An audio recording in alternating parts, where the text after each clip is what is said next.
Okay, welcome to Manifest Academy. I'm your host, Aubrey Simpson, and we're getting ready to start. We have a wonderful author here today, Alyssa Wilburn, and she is not only a management extraordinaire in early childhood, but she is also, like I said, an author. Hopefully, we're going to be award winning very soon. So, you don't mind introducing yourself? Hi, yes, so I am Alyssa, and I just had my first children's book published. My Teacher's a Chicken, and it is available. Uh, the website will be added later. Okay, so what is it? Okay, so we know that you are in management, but what else do you do besides writing children's books and doing your day job? Well, I'm a mother, two beautiful children, and I also love doing some photography. Oh wow, you're a photographer too? Yeah, here and there, whenever the timing's right.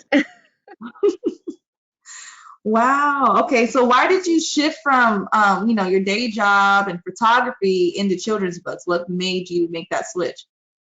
What- Um, I mean, I don't think it's really a switch. In my mind, they kind of all go together. Like this book was inspired from my day job, like from my students, just being around kids all the time, and actually some of the books that I'm currently working on were inspired by other children as well, either my own children or other students that I have.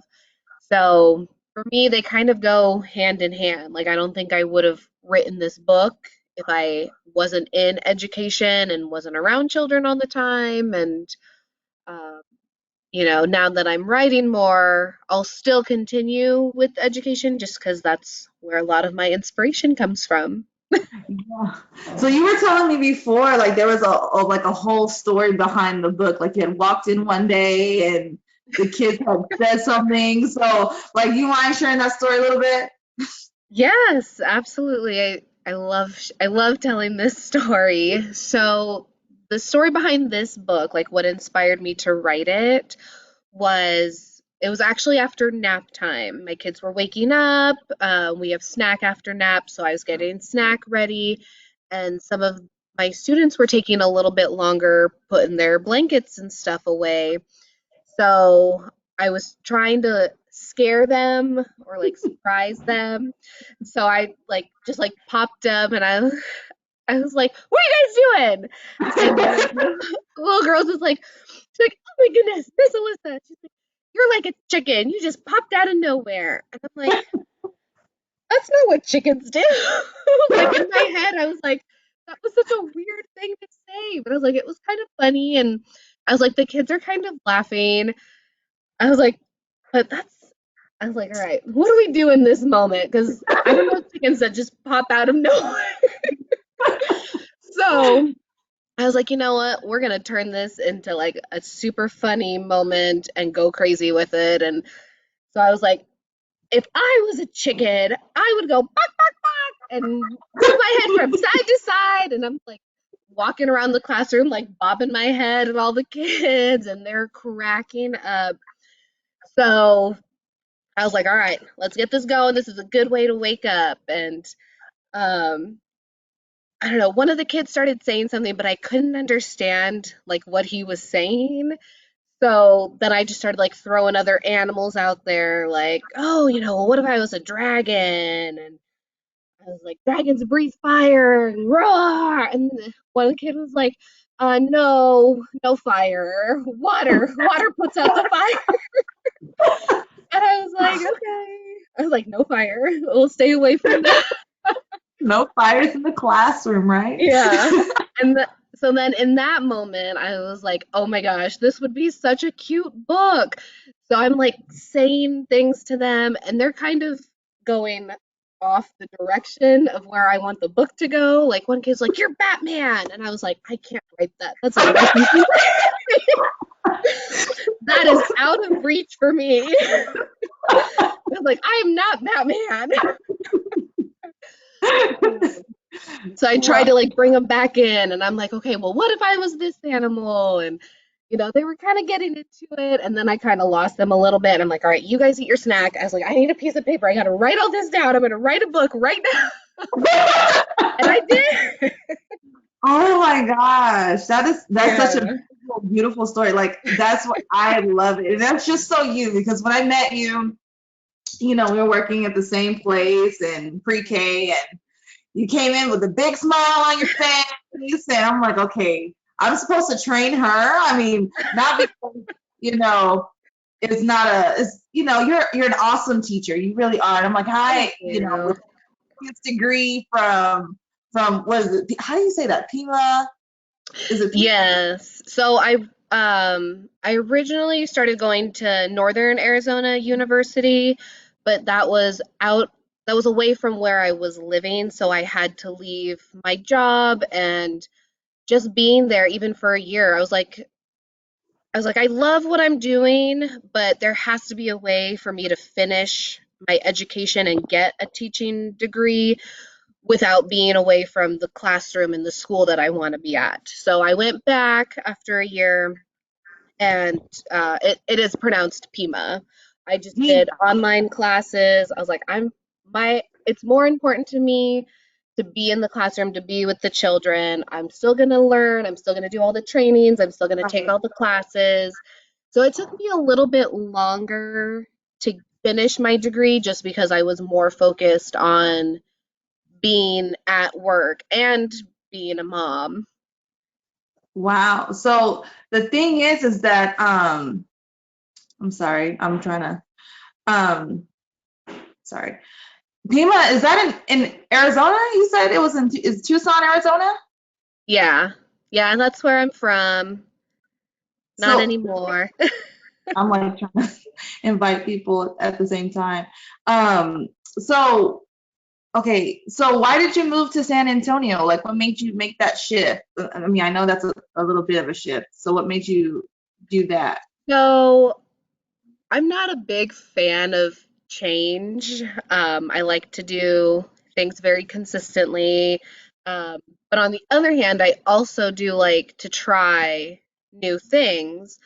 And so my husband got a job offer, and I'm very picky about like places I go and places that I live. Like I like to think I'm adventurous, but I'm really not that adventurous.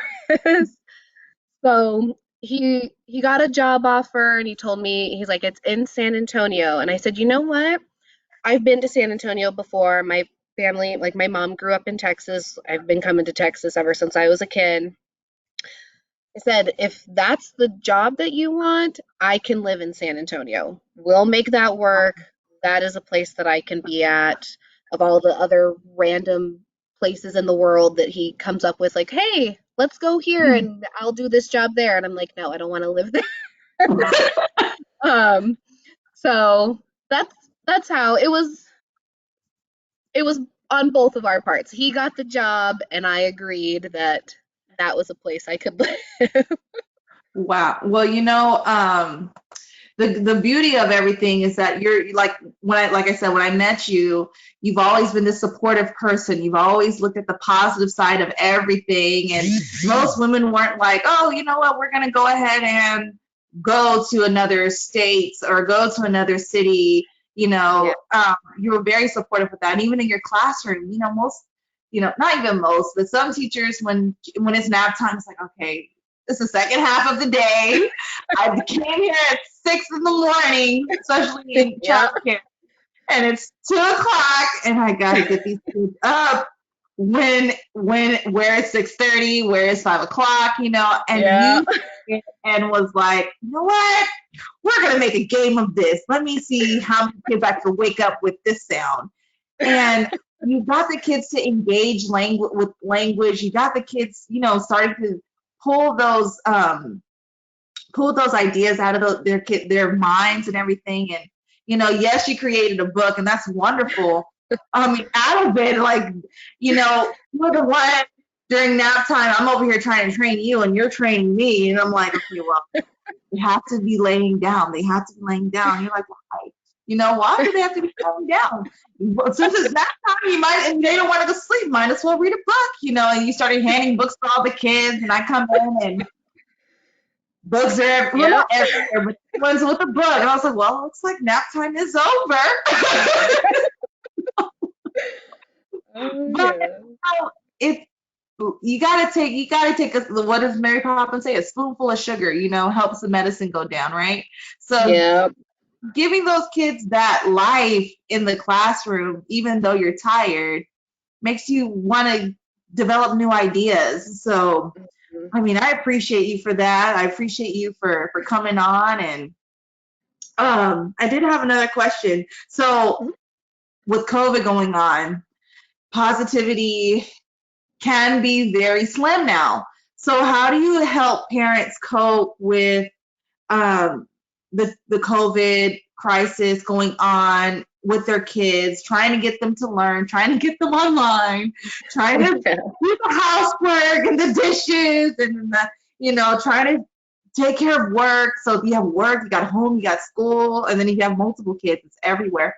So what do Yeah. you say to help those parents? Well, I mean, that was never my intention when writing these books, but it definitely can be helpful. Like, I've actually tried to reach out to some people that I know that do homeschooling and let them know, like, it's okay to use these books and these resources at home. Like, your child may not look at you as a teacher, they're always going to look at you as a parent first, but you can still do the same concept from the book at home. Like it doesn't just have to be a school thing. And that's the one thing that I love about children's books is they're so Right. easy to kind of manipulate. Like especially when you're reading them to young children, like they're not going to be looking at the book saying, "Oh, that's not what this says. You're reading it wrong." Like it's more of like a Right. guideline to give you an idea in case you're stuck and you're like, "I don't know what to do."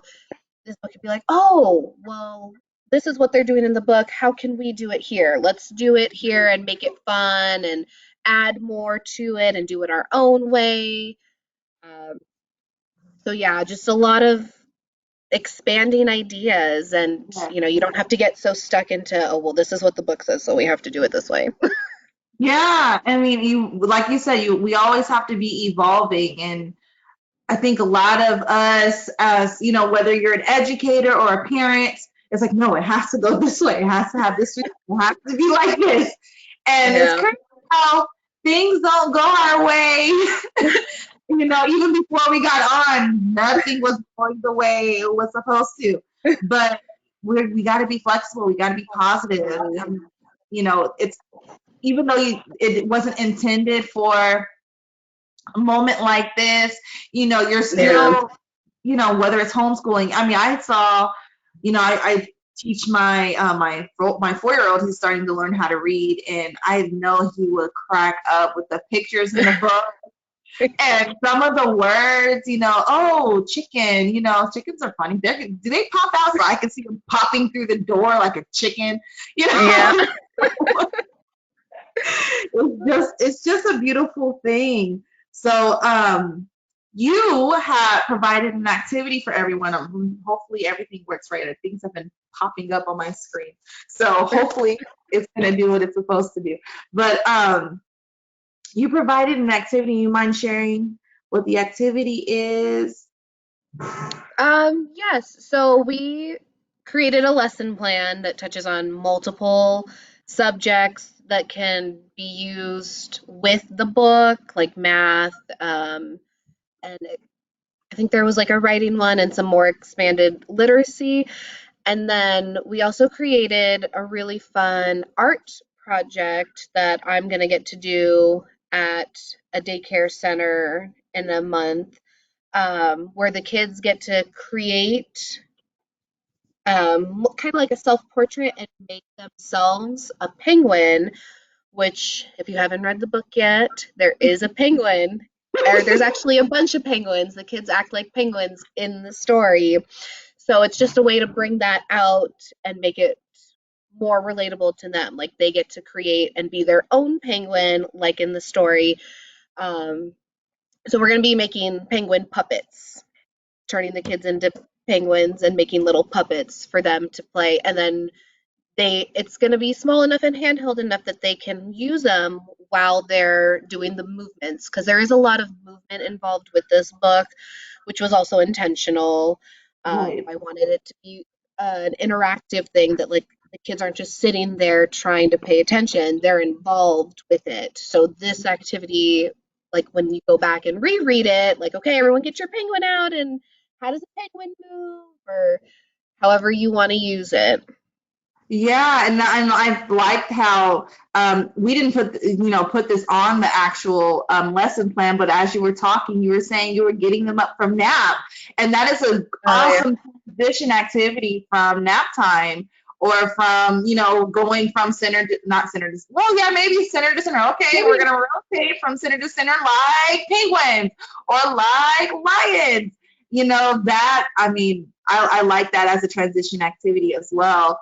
But we do have the penguin. So let me show you guys where to get it. So hold on just a second here. Hold on just a second.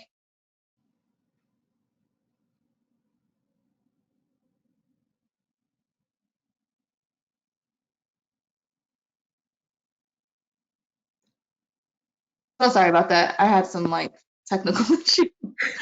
Okay. Okay, I'm gonna go ahead and share. Hold on a second. I'm gonna share the screen. Okay. Oh. So we're going to go to the website. So on the website at manifestacademy.com, you can find all this information underneath the author, who is Alyssa Wilburn. This is happening today at 12, um, right now, as a matter of fact. So we can scroll down. And when you scroll down, of course, you see the meeting and how to get in. Well, this is no longer the meeting's no longer going to be here because we're about to end soon. But you will see the recording in this space of us talking about everything going on. And so this is the book. So you can also pre-order your book. So usually the book is $12.99, but Alyssa, she has graciously discounted the book for just you, for all the people coming in and watching the video for $10. So this is where you put your information in for that book, and it's going to be autographed, and it'll get directly to Miss Alyssa, and then you pay directly through PayPal. At the bottom of that, the buy now will be working on Monday. Hmm. Yeah, Is that Monday. August 31st, 2020? So you'll be able to use the buy now button. But once that button is activated, the deal goes away. So you're no longer going to have that $10 discount. But right here, you can go directly to lesson plans. It'll pull it up. Like if I toggle through it and click on the button. I'm sorry, I'm moving the stuff around. So we're moving stuff around, and if you go click directly to it, you see the lesson plan, and it's an immediate PDF download. It has all the activities we talked about except for the nap transition activity. At the bottom, you also have an order sheet. So if you're having a hard time with technology, or you want to send it to all the daycare teachers or the students, they can pre-order this way with that special pricing. Let me see. And then we have the activity, the penguin stencil. It comes to a page as well. So, Miss Alyssa, before we end, did you have something you wanted to share with everyone about, anything else you wanted to add? Sure. I guess I just want to say that don't be afraid to do things. Like I didn't mention before, but I actually have been trying to write books for almost, actually probably a little bit over 2 years now. And yeah, obviously it hasn't happened in the past 2 years. It kind of was just something that I was working on, but it wasn't really something that I was pushing myself for. And I would kind of hold myself back and be like, oh, maybe this isn't something that I need to be doing, or I don't know if this is going to be okay. And then I was just like, you know what? Doesn't matter. Just Mhm. do it. And if people Right. like it, that's awesome. And if they don't, at least you can say that you tried. Right. So, And I think you touched on something before we started that when you do something that you love, it doesn't really feel like work. It's just something yeah, that you like to do. And it doesn't have to be this super structured, oh, I gotta do my first draft, my middle draft. Like it doesn't have to be something super tedious, yeah. unless you're writing a college book. Like a Never textbook. know. But it could be just something that you're starting out at, and you motivated me me to try to start writing and being more involved. And I just want to thank you for coming out and giving us some of your time. And we're gonna see you again because you're gonna be writing more books. Yeah. Yes, I actually finished another one last night and sent it to my illustrator. So she said she's going to start working this weekend. So once she finishes all the pictures for it, then I just send it off to our publisher, and that process usually takes about 2 months. Um, so yeah, maybe by the end of the year we'll have another one. If not, for sure next year we'll have a couple ready to go and available. Yeah, And you'll be maybe back. maybe even my adult book will be done and ready. Not for Wow. children. Not for children. Disclaimer, Not for not for children. children. This one is. My teacher's a chicken Yes. is definitely for children. But the one she's talking about is not. We're not going to be, No. we're going to have a lot of giveaways, a lot of resources. The information is on the website. But I want to thank y'all guys for tuning in. We'll see y'all later. Bye.